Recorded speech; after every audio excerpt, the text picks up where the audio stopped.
Vous avez mis votre F1 en bouteille, donc vous pouvez tout d'abord faire une petite dégustation de contrôle pour voir que, voilà, que tout s'est bien passé, que la boisson a le goût qui vous convient.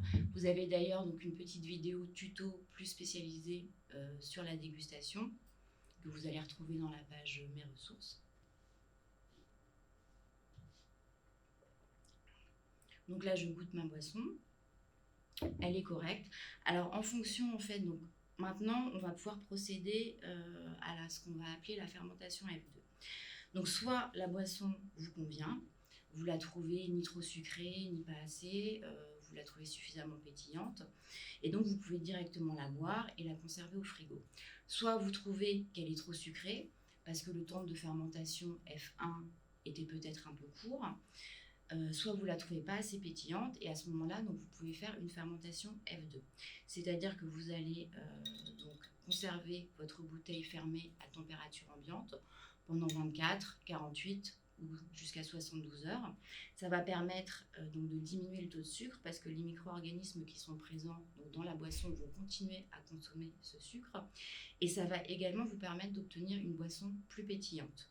Donc si vous préférez quelque chose de plus pétillant, du coup, je vous conseille effectivement de la laisser donc refermenter à température ambiante pendant 1 à 2 jours. Pendant la fermentation F2, vous avez également la possibilité d'aromatiser votre boisson. Donc vous pouvez ajouter des plantes aromatiques comme la menthe, les fleurs d'hibiscus, de la verveine. Vous pouvez également aussi ajouter des épices comme la cannelle, l'anis étoilé, en fonction de vos goûts et de ce que vous aimez. Vous pouvez expérimenter et tester de nouvelles recettes. Vous pouvez également ajouter du citron vert, des agrumes. En fait, libre à vous de faire une boisson que vous aimez, que vous avez envie d'aromatiser. Vous pouvez également rajouter un tout petit peu de sucre si vous voulez une boisson très pétillante. Et donc, sur notre site et l'application, vous aurez la possibilité de renseigner vos recettes F2 et de partager des dégustations avec votre famille, vos amis, et de mettre des notes sur les recettes que vous avez élaborées. Donc moi, aujourd'hui, je vais vous faire une aromatisation avec des fleurs d'hibiscus et de la menthe séchée. Vous pouvez aussi prendre de la menthe fraîche. Donc je vais mettre dans la bouteille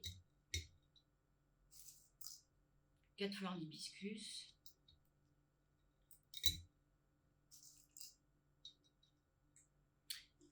L'hibiscus permet aussi de donner une couleur un peu rouge à la boisson qui peut être sympathique, et je vais rajouter quelques feuilles de menthe.